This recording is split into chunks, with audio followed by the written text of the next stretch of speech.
Well, it's the weekend at the foundry, and what that usually means is it's time to get some chores done. And I got no shortage of them. Come on, boy. Okay. He doesn't go anywhere without his ball. That's a Labrador for you. Alright, so a little project for today. Speaking of chores, I need to mow this grass. But who wants to do that when there's more interesting things to be had? So if you'd watched my video on this little rig here, I had mentioned something about the discharge rate of the oil coming out of the bucket. Quick review how this thing works. So this hose spooled up here is what we call a bucket. You send it down an oil well to the fluid level, and the bucket has a foot on it, and that foot has a check valve.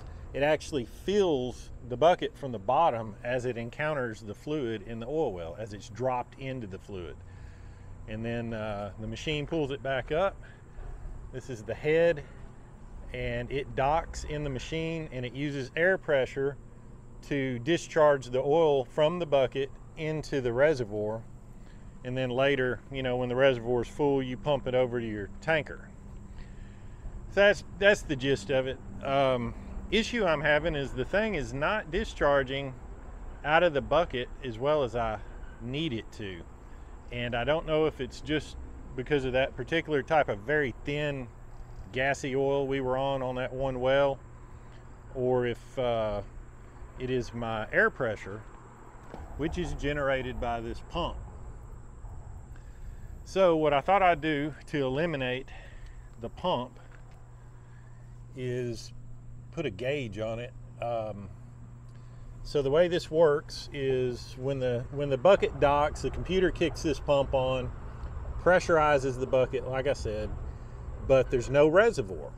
It just uses pressure straight out of the pump into the bucket. So effectively the bucket is your reservoir. But the only way you can put a gauge on this and test for pressure is to deadhead it so you can see how much pressure it builds up, and that'll give me an indication of the health of that compressor. If it's getting worn out, it'll take a long time or may not even build up pressure. It should build up around 130 psi. So to hang a gauge on it, I'm going to have to deadhead it. So what I thought I would do is pipe the compressor over into an air tank reservoir and turn the compressor on and see how long it takes to build to 135 psi. And I have a good compressor that's the same size.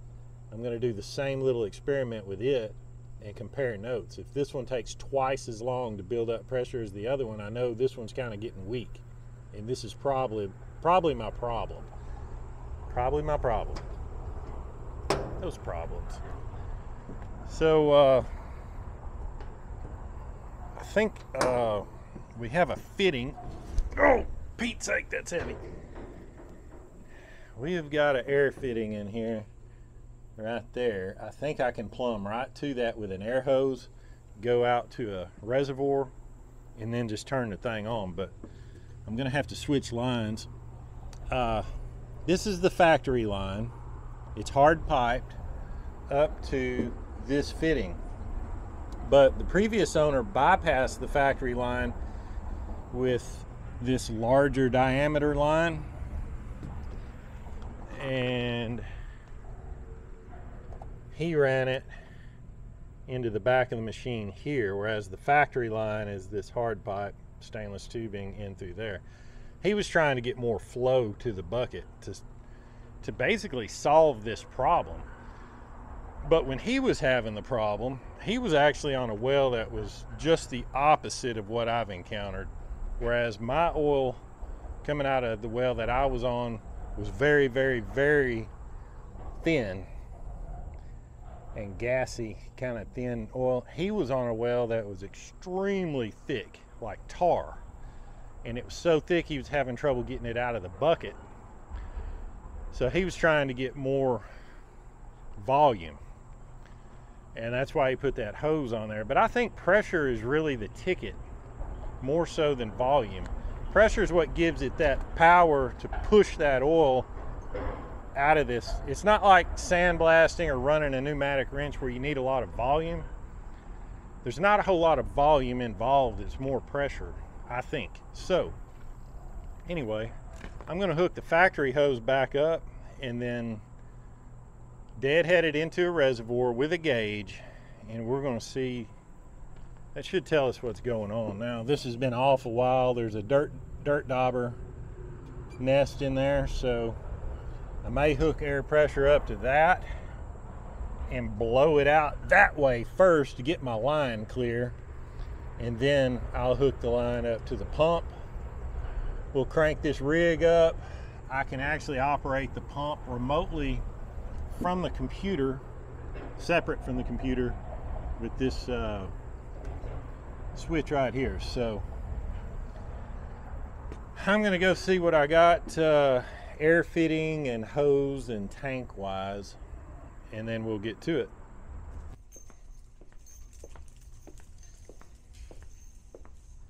Bring me that ball, boy. What did you do with it? Go get the ball. Go get that ball. Stop fooling around. Go get the ball. All right. Bring it here. Get, well, it's slick. You got slobber all over it. Oh, for Pete's sake. You little... All right, you ready?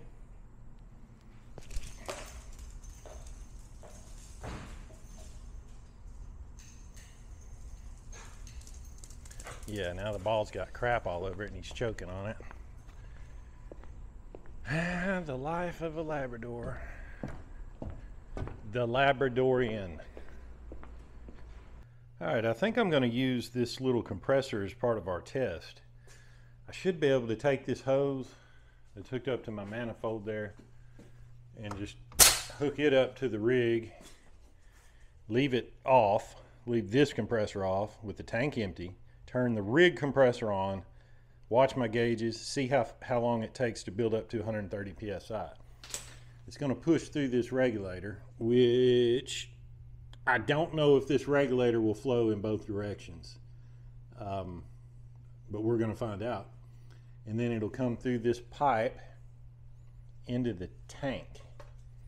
It doesn't have to back feed through the pump itself. That wouldn't work. And this may not work. I don't know, but we're about to find out. If this doesn't work, I've got a air tank, just a bare air tank with a gauge on it. I'll probably use that. Here's my air tank. The reason I wanted to use that little compressor instead of this is because the little compressor has a quick connect fitting to where I can hook my air hose from the rig to the tank. And this one I'm going to have to undo this and plumb on a new fitting, and it's just kind of a pain in the neck. So if my little compressor works, I'm going to use it. If it doesn't back feed through that regulator, we'll use this.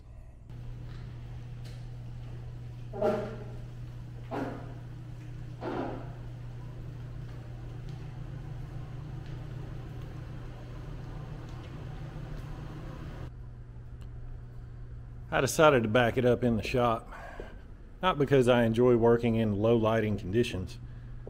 That's only part of it. But I didn't want to have to string out a bunch of extension cords out on the yard and drag the air compressor out there and all that mess, so I just backed it up in here. We're going to hook up some air, blow this line out. All right, when I hook this hose up, it's got pressure on it. It should blow anything that's in this line asunder. Got about 85 pounds on it.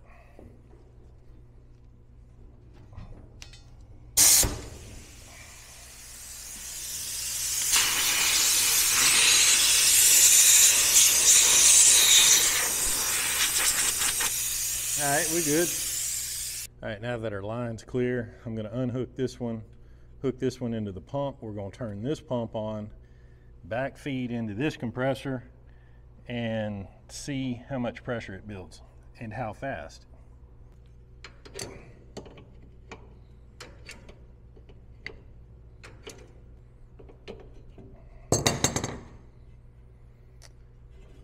right.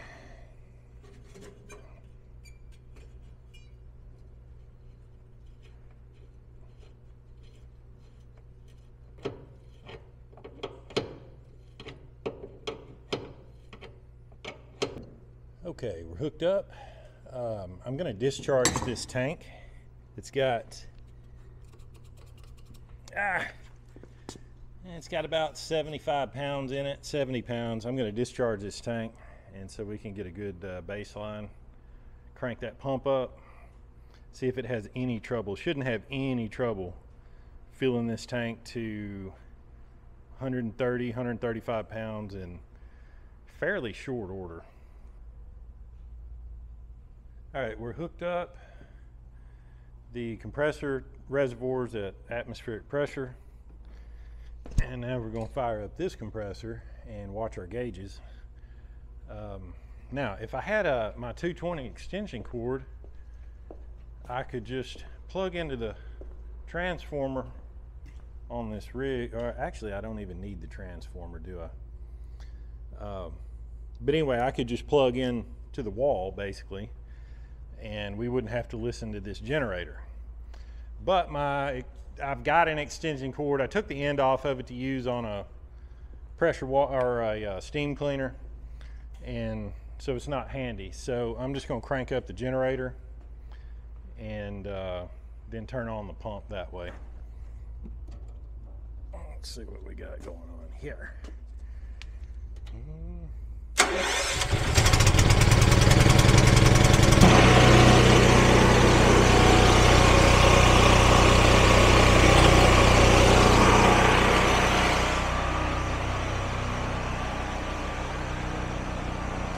That's not as loud as I thought it'd be. Now we're going to come over here to the air compressor. We're going to turn it on. No, I'm sorry, that's auto. We're going to turn it on. All right, she's skinning. Yeah, it's building. It's actually building pretty good.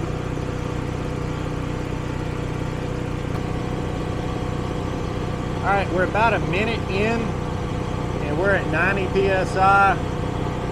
About to be bumping 100. I'm just going to let it run up and see. The real test will be once it gets up above 120. If it really starts slowing down, the compressor could be a little bit weak. But we're at 105. Almost 110, and no sign of it slowing down. All right, there's 130.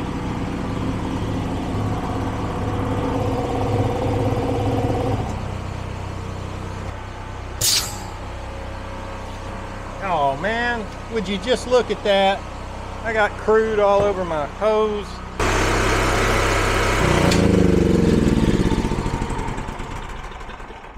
One thing about this is if you walk within 5 feet of it, you're going to get crude oil on your clothes.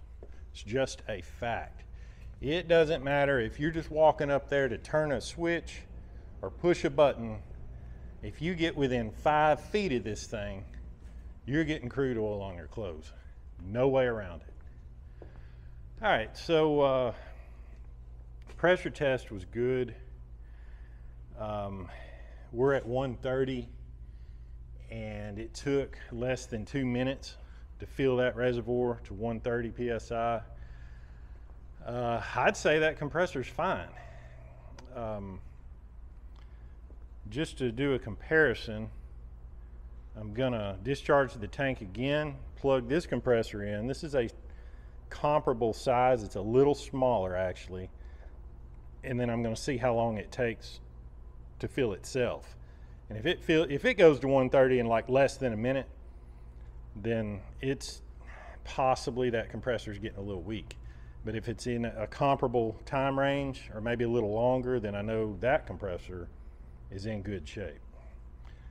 These obviously aren't scientific tests, so you know, I'm just working with what I got and putting together a theory here. So. All right, it took about a little over 2 minutes for the compressor to achieve the same pressure So the rig pump is actually a little more powerful than the one that's on this, and it was having to push through that tubing and back feed through a regulator the wrong direction. So I'm pretty confident my rig pump is in good shape, and so that's good. I wanted to get that out of the way with.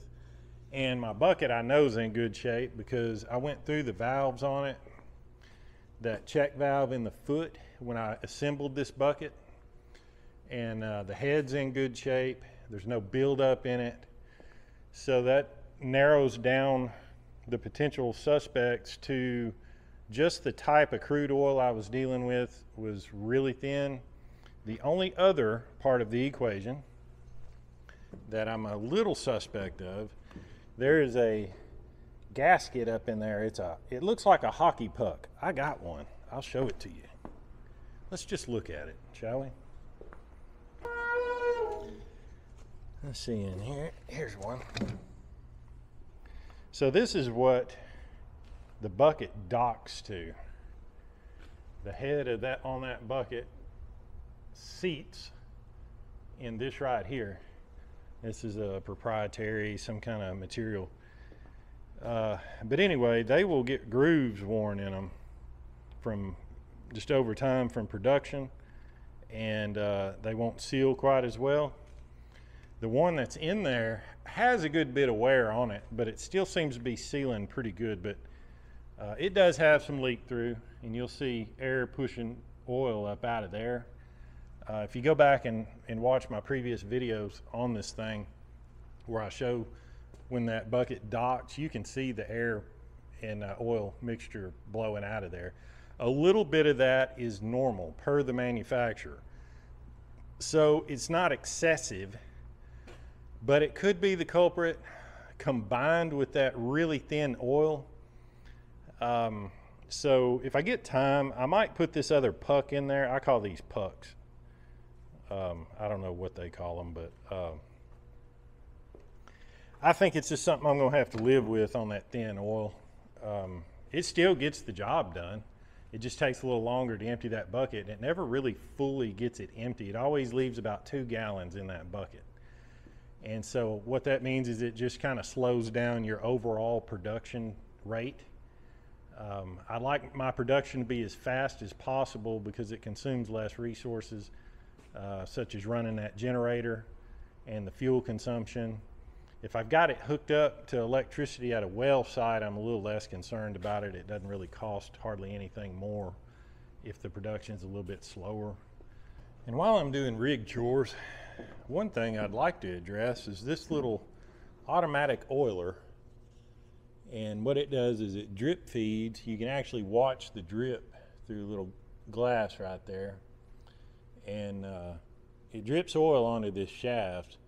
This is what spools the cable straight onto your winch spool. While this machine is working, this pulley just goes back and forth, and it'll wear that shaft if you don't have, or the bushings up in there if you don't have good lubrication. So this thing's been leaking, and I think he was in a bind and run out of oil, so it looks like he just put crude oil in it, which this oil that we were on was, like I said, it was very thin, but crude oil is still not the best lubricant because it may have sand and junk in it. So I'm going to take this off and clean it up, see if I can detect where the leak's at, and put it back together with some good clean synthetic oil in it. I think the manufacturer calls for basically like synthetic motor oil, so I'll get some of that and put in there, and that'll address that for good, hopefully. So the leak appears to be coming from, this is basically a piece of glass that's sandwiched between these two halves with some O-rings, and it appears to be leaking around that top O-ring. And yeah, I'd say that's crude oil. So we're going to get that out of there. I think I can unscrew it right here. This thing here determines how fast, this little nut here determines how fast your speed is. To turn it on, you just pull that up. It's like a needle valve. And so now, let me see if I can get you in there. All right, you see that drip? Now I've got it on a fast drip now because I just messed with it. but that is lubricating that shaft. And then when you get done running the machine, you turn that off and the drip stops. All right, so I've loosened this nut here to raise this reservoir, and it lets that oil out. We've about got her all drained out. And then you take your needle valve out here, and then I want to remove the glass so I can clean out the inside because it's got that crude oil in it. So that comes off. And I'm just going to clean the inside of this glass so you can see your oil level a lot better. And it's a little loose in here. The O-ring is probably swelled a little bit. It actually doesn't look too bad. So I'm going to just clean everything up, check the status. Boy, that's got gunk in it.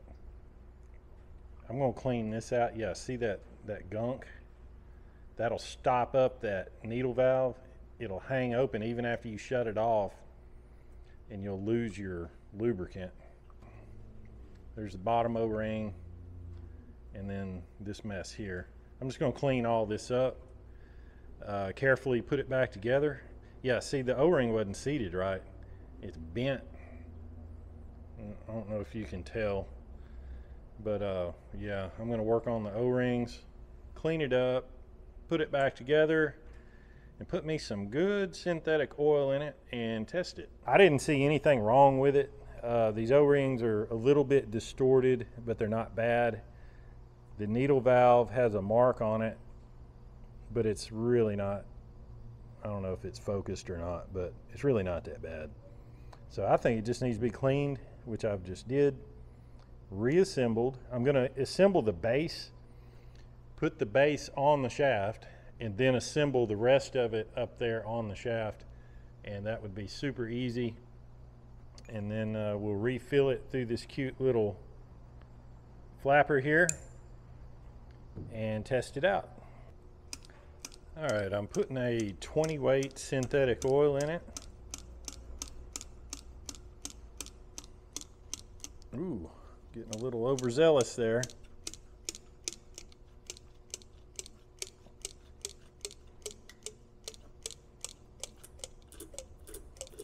Fill that thing up. All right, good enough. It's new oil, it's just royal purple, so it's real dark. Well, it's purple. So check for leaks. Other than what I spilled, I don't see any leaks. We're going to watch inside this glass here. Turn it on. I'll need to adjust the flow. See, that's way too fast. It needs to drip about once a second, like that. That right there is about perfect. So then I'll take this lock nut. This is the lock nut. I'll tighten it into that. We can go ahead and shut it off. And the drip stops. So, perfect. So basically how it works, it drips out of this reservoir, and you can monitor your drip rate through this glass. It goes into the shaft, fills the shaft up. It's just a little chamber in the shaft. The shaft's not hollow, it's actually been drilled out. And then it comes out of this port right here, gets in these grooves, starts dripping, and then as your pulley turns, the pulley automatically does this all day long, turn in one direction. It picks up that oil that's dripping out of those grooves and lubricates the bushings in this pulley. So it automatically heads over to the other direction. And it'll do that as long as this machine is running. And that oil, you just want to make sure this shaft stays wet. If you ever look up here and everything's dry, shut it down, figure out why you're not getting oil. But that pulley is what makes your rope feed onto your spool in an even fashion.